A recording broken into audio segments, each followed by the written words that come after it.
साथियों नमस्कार, स्वागत है आपका हमारे YouTube channel study circle with BP में। हम आज जो पढ़ने वाले हैं वह पढ़ रहे हैं मध्य प्रदेश चयन परीक्षा वर्ग 2 के लिए पुराने वर्षों के प्रश्न पत्र हल सहित जो 2023 में और 2018 में पेपर हल हुए हैं। हम पहले 2018 के पेपर हल करेंगे, उसके बाद 2023 के पेपर हल करेंगे। आज का जो हमारा पेपर है वह सेकेंड शिफ्ट 9 मार्च 2019 का है। इसके हम हल करने वाले हैं 30 प्रश्न आज इस पार्ट में हल करेंगे और 30 प्रश्न अगले पार्ट में हल करेंगे। साहित्य के जो 60 क्वेश्चन हमारे से उस समय पूछे जाते थे 150 नंबर के पैटर्न में, तो 30 प्रश्न हम 2 पार्ट में हल करेंगे। शुरू करते हैं आज का पहला प्रश्न और देखते हैं क्या है पहला प्रश्न। इसके पहले आपसे रिक्वेस्ट है, वीडियो पसंद आए तो इसको लाइक कर लें, साथ ही हमारे चैनल को सब्सक्राइब कर लें। बढ़ते हैं हम अपने पहले प्रश्न की तरफ। साथियों हमारा पहला प्रश्न है, जो बच्चा जितना जल्दी बोलना सीखता है वह उतना ही जल्दी क्या करता है, पढ़ता है, लिखता है, हंसता है या सोचता है। तो हमें इसका राइट उत्तर बताना है। हमारे प्रश्न का राइट उत्तर है, जो बच्चा जितनी जल्दी बोलना सीखता है वह उतनी ही जल्दी जो है सोचता है। ऑप्शन नंबर 4 हमारा राइट उत्तर है। बढ़ते हैं हम अपने अगले प्रश्न की तरफ। हमारा जो अगला प्रश्न है वह है, इनमें से भाषा शिक्षण की चुनौतियां हैं। केवल उपरोक्त सभी, केवल व्याकरण से संबंधित चुनौतियां, केवल पठन से संबंधित चुनौतियां, केवल लेखन से संबंधित चुनौतियां। तो जो जितनी भी चुनौतियां हैं, चाहे भाषा की जो है व्याकरण की चुनौती हो, पढ़ने की चुनौती हो या लेखन संबंधी चुनौती हो, सभी चुनौतियां जो है भाषा संबंधी हमारे यहाँ पाई जाती हैं। इसलिए हमारे प्रश्न का जो राइट उत्तर होगा वह होगा ऑप्शन नंबर 1 उपरोक्त सभी। हमारा अगला प्रश्न है, इनमें से किस छंद के प्रत्येक चरण में 16, 15 के विराम से 31 वर्ण होते हैं?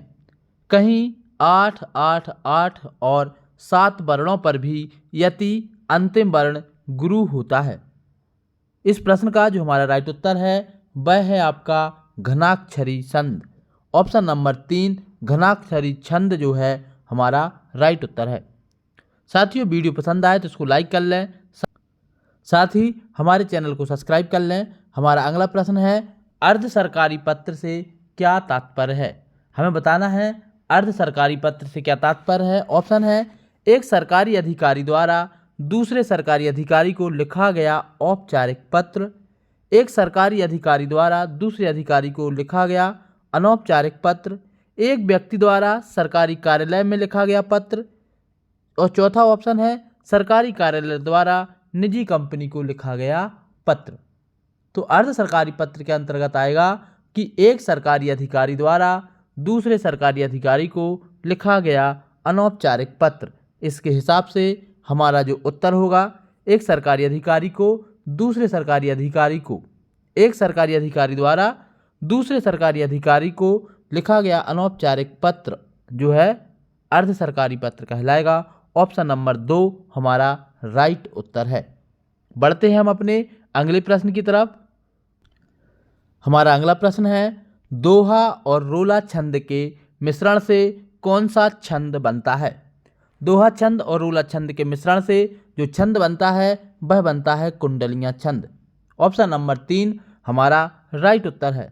साथ ही एक और आप याद कर लें कि रोला और उल्लाला छंद से मिलकर के छप्पय छंद बनता है। रोला प्लस उल्लाला इक्वल टू छप्पय।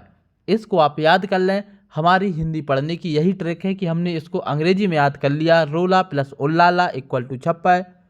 कुंडली के लिए है दोहा प्लस रोला इक्वल टू कुंडलियाँ। बढ़ते हम अपने अगले प्रश्न की तरफ। हमारा जो आज का अगला प्रश्न है, ईर्षा तू ना गई मेरे मन से किसके द्वारा लिखित निबंध है? ईर्षा तू ना गई मेरे मन से ये जो निबंध लिखा गया है, यह निबंध लिखा गया है रामधारी सिंह दिनकर के द्वारा। ऑप्शन नंबर 4 हमारा राइट उत्तर है। साथियों वीडियो पसंद आ रहे हैं तो इसको लाइक ज़रूर कर लें, आप कमेंट भी कर लें। आपके लाइक कमेंट ही हमारे लिए हौसला है और इसीलिए हम आपके लिए निःशुल्क क्लास लेकर के आते हैं। हमारा अगला प्रश्न है, वह अच्छा आदमी नहीं है का विधानवाचक वाक्य निम्नलिखित में से कौन सा होगा? हमें बताना है कि वह अच्छा आदमी नहीं है का विधानवाचक वाक्य कौन सा होगा। हमने पढ़ा है अर्थ के आधार पर वाक्य के 8 प्रकार होते हैं। तो जो सामान्य वाक्य होता है उसी को विधानवाचक वाक्य बोलते हैं। और यहाँ पर नहीं शब्द आया है इसलिए निषेधवाचक वाक्य है। इसमें से हम नहीं हटा देंगे तो हमें विधानवाचक वाक्य मिल जाएगा, इसलिए हमारा सही उत्तर हो जाएगा वह अच्छा आदमी है। वह अच्छा आदमी है जो लिखा है ऑप्शन नंबर 2 में लिखा है, इसलिए हमारा राइट उत्तर हो जाएगा ऑप्शन नंबर 2, वह अच्छा आदमी है। हमारा अगला प्रश्न है, चरणदास चोर किसके द्वारा रचित नाटक है? हमें बताना है चरणदास चोर किसके द्वारा रचित नाटक है। ऑप्शन है दुष्यंत कुमार, हबीब तनवीर, विष्णु प्रभाकर या मुद्रा राक्षस। चरणदास चोर जो नाटक है यह है हबीब तनवीर का। ऑप्शन नंबर 2 हमारा राइट उत्तर है। चरणदास चोर इसके लेखक हैं हबीब तनवीर और यह जो गद्य की विधा से लिया गया है वह है नाटक विधा। हमारा अगला प्रश्न है, श्रद्धेय गुरुवर इस संबोधन के आधार पर यह किसके द्वारा लिखा जा रहा पत्र माना जा सकता है? अब एक व्यक्ति पत्र लिख रहा है, वह लिख रहा है श्रद्धेय गुरुवर। इस संबोधन के आधार पर यह माना जा सकता है कि यह पत्र जो है एक छात्र के द्वारा दूसरे शिक्षक को लिखा जा रहा है, कि एक जो छात्र है वह अपने गुरुजी को, अपने शिक्षक को पत्र लिख रहा है, इसलिए वह लिख रहा है श्रद्धेय गुरुवर। साथियों थोड़ा सा पढ़ने में कन्फ्यूजन हुआ, जो मैंने आपको 2 टिक करके बता रहा था ये नहीं है। इसका सही उत्तर यही है कि एक छात्र के द्वारा अपने गुरु को पत्र लिखा जा रहा था। ऑप्शन नंबर 3 में ये सारी चीज़ें जिक्र हैं। छात्रों द्वारा या छात्राओं द्वारा अपने शिक्षक को जो पत्र लिखा जा रहा है वह मेंशन करेंगे श्रद्धेय गुरुवर। हालांकि मैंने बताया यही था कि एक छात्र के द्वारा दूसरे शिक्षक को, ये गलती से निकल गया, सही है एक छात्र या छात्रा द्वारा अपने शिक्षक को जो पत्र लिखा जाएगा वह उसमें मेंशन करेंगे श्रद्धेय गुरुवर। ऑप्शन नंबर 3 हमारा राइट उत्तर है। हमारा अगला प्रश्न है, किस शैली के अनुसार निबंध में विषय का सरल रीति से विस्तार पूर्वक विवेचन किया जाता है? हमें बताना है कौन सी शैली में जो है निबंध का विस्तार पूर्वक विवेचन किया जाता है। तो सही उत्तर है इसका व्यास शैली। इतने महत्वपूर्ण प्रश्न है ये कि आप यदि इनको लिख लेते हैं, पढ़ लेते हैं, तो आपका चयन जो है उसकी संभावना ऑटोमेटिक बढ़ जाती है। यदि आपने जो है इस तरीके के प्रश्न नहीं लगाए हैं, पुराने पेपर हल नहीं किए हैं, तो आपको पेपर का पैटर्न ही पता नहीं चलेगा किस तरीके के प्रश्न पूछ लिए जाते हैं। इसलिए आप सभी से रिक्वेस्ट है कि वीडियो जरूर देखें। इस प्रश्न का राइट उत्तर है ऑप्शन नंबर 1। हमारा अगला प्रश्न है, मेवाती किस उपभाषा या बोली वर्ग में बोली जाती है? तो साथियों जो मेवाती है वह राजस्थानी हिंदी के अंतर्गत आती है। ऑप्शन नंबर 2 हमारा राइट उत्तर है। आपको पता होना चाहिए कि राजस्थानी हिंदी के अंतर्गत जो भाषाएं आती हैं 4 बोलियां आती हैं, मालवी, मेवाती, मारवाड़ी और जयपुरी। जयपुरी को ढूंढाड़ी भी कहते हैं। बिहारी भाषा के अंतर्गत जो बोलियां आती हैं उसमें आती है मगही, मैथिली, भोजपुरी और हाँ साथियों बिहारी के अंतर्गत 3 ही आती हैं, मगही, मैथिली और भोजपुरी। पहाड़ी हिंदी के अंतर्गत 3 बोलियां आती हैं, गढ़वाली, कुमाऊनी और नेपाली। छत्तीसगढ़ी हिंदी के अंतर्गत भी जो 3 बोलियां आती हैं, अवधी, बघेली और छत्तीसगढ़ी। अब बचती है पश्चिमी हिंदी, तो आप कमेंट करके बताएं कि पश्चिमी हिंदी में कौन सी बोलियां आती हैं। बढ़ते हैं हम अपने अगले प्रश्न की तरफ। हमारा जो अगला प्रश्न है, नीचे दिए गए विकल्पों में से किस कवि को मैथिल कोकिल कहा जाता है? साथियों बिहारी, विद्यापति, मीराबाई और अमीर खुसरो में से जो विद्यापति हैं इनको मैथिल कोकिल कहा जाता है।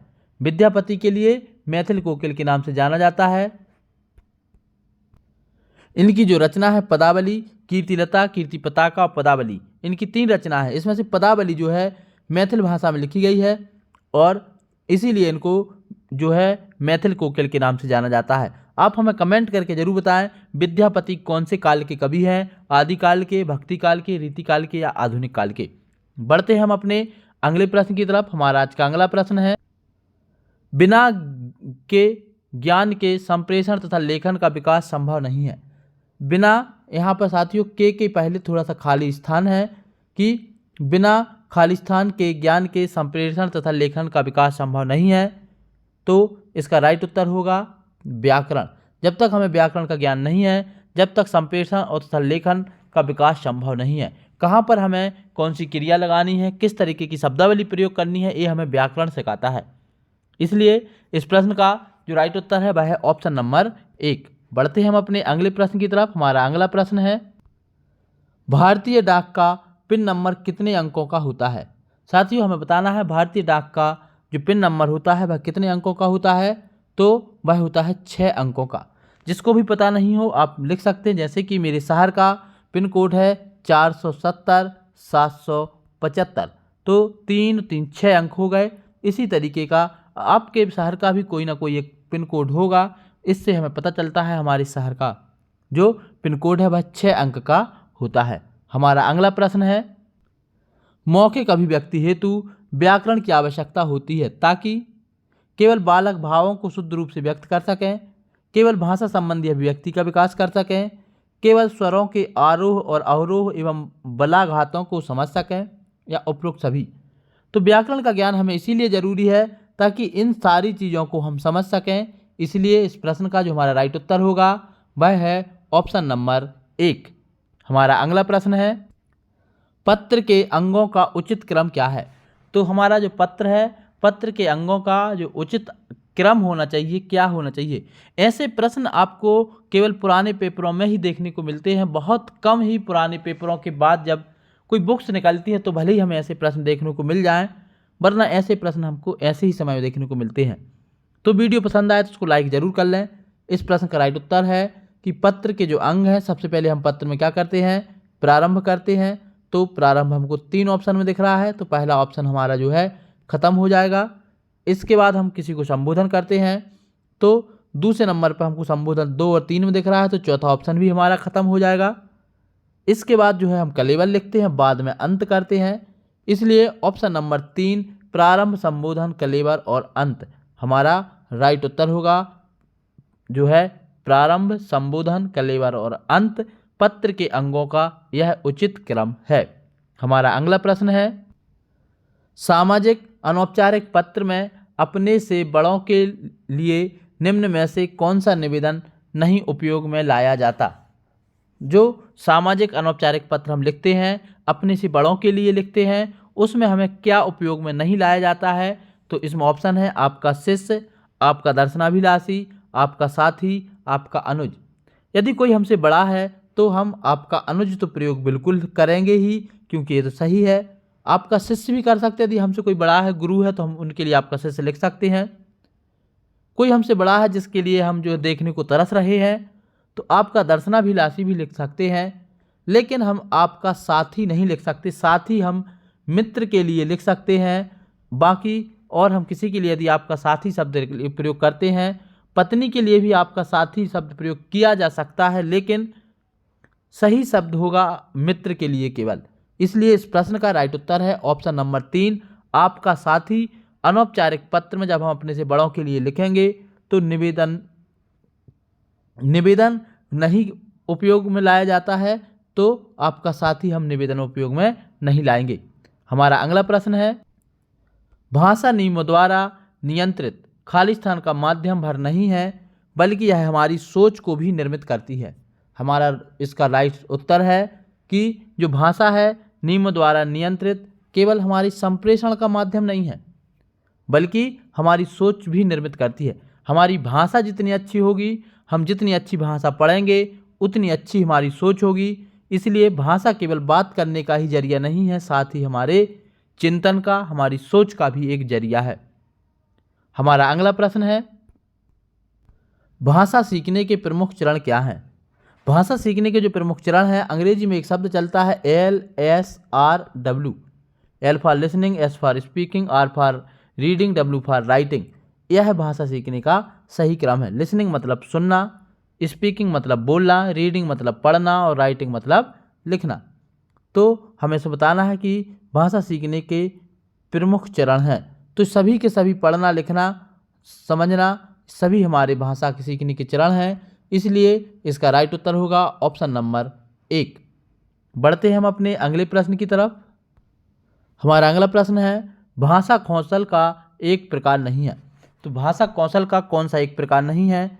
संचार, लेखन, श्रवण या वाचन। तो भाषा कौशल जो है लिखना भाषा कौशल के अंतर्गत आता है, सुनना भी भाषा कौशल का हिस्सा है, पढ़ना भी वाचन भाषा कौशल का हिस्सा है, लेकिन संचार भाषा कौशल का हिस्सा नहीं है। इसलिए इस प्रश्न का राइट उत्तर है ऑप्शन नंबर 1 संचार। बढ़ते हैं हम अपने अगले प्रश्न की तरफ। हमारा अगला प्रश्न है भाषा कौशल के कितने चरण हैं। साथियों, तो भाषा कौशल के 4 चरण होते हैं, आपको हम बता चुके हैं। LSRW। LSRW का मतलब है L फॉर लिसनिंग मतलब सुनना, S फॉर स्पीकिंग मतलब बोलना, R फॉर रीडिंग मतलब पढ़ना और W फॉर राइटिंग मतलब लिखना। ये भाषा कौशल के 4 चरण हैं। हमारा अगला प्रश्न है प्रेमचंद की प्रसिद्ध कहानी कफन कब प्रकाशित हुई। हमें बताना है कि प्रेमचंद की जो कहानी है यह कफन कब प्रकाशित हुई थी। तो यह हुई थी सन 1936 में प्रकाशित। सन 1936 में कफन कहानी का प्रकाशन किया गया था। इस प्रश्न का राइट उत्तर है ऑप्शन नंबर 1। इससे हमें एक पैटर्न पता चलता है पेपर का कि हमें जो फेमस कहानियां हैं केवल उनका नाम बस नहीं याद करना है, उनके प्रकाशन वर्ष को भी पढ़ के चलना है, तब जाकर के जो है आप समझ पाएंगे कि आपको कैसे पढ़ना है। बढ़ते हम अपने अगले प्रश्न की तरफ। हमारा अगला प्रश्न है कौन निम्न में से निबंध का अंग नहीं है। विस्तार, चरित्र चित्रण, भूमिका या उपसंहार। तो जो चरित्र चित्रण है यह निबंध का हिस्सा नहीं है, बाकी जो है अन्य चीज़ें हमारे निबंध के हिस्से में आती हैं। विस्तार भी निबंध का हिस्सा है, भूमिका भी, उपसंहार भी।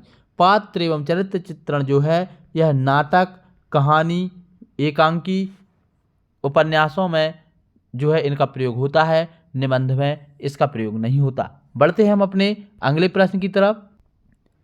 हमारा अगला प्रश्न है विश्व में सबसे अधिक डाकघरों की संख्या किस देश में है। हमें बताना है विश्व में सबसे अधिक डाकघरों की संख्या जो है वह भारत में है। ऑप्शन नंबर 3 हमारा राइट उत्तर है। बढ़ते हैं हम अपने अगले प्रश्न की तरफ।